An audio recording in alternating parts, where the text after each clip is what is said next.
Good stuff there. I was talking to Melinda earlier how I used to take ballet lessons, and we did the same thing for local schools. So I went from being a kid that watched it to a kid that was in it. So it definitely does work.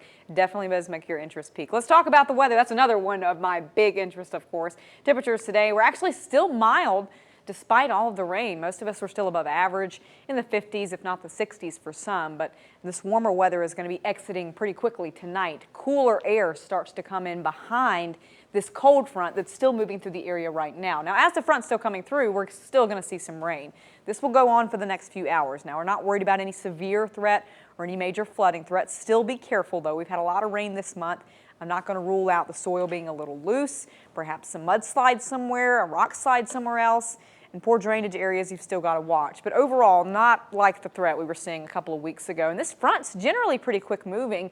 In fact, you can already see the drier air working in across the Great Lakes region, and eventually that comes into our area. So up until midnight, we're going to see this rain, and then after that, it kind of starts to taper off. I will say, though, it will be kind of foggy in between these showers with this wet ground, and when temperatures start to cool, that allows that air to cool to the dew point, and you get a lot of fog forming.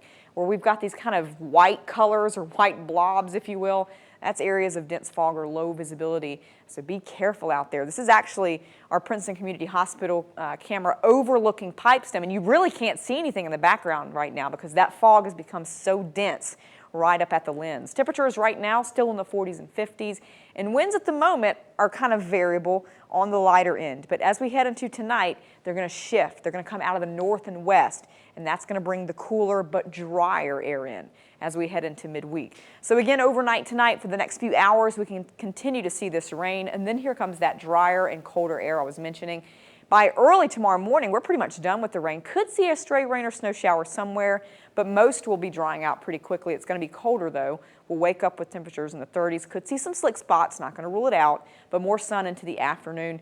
Tomorrow, cooler, but normal for this time of year. Most of us top off in the low 40s. Now, most of the rest of this week looks dry.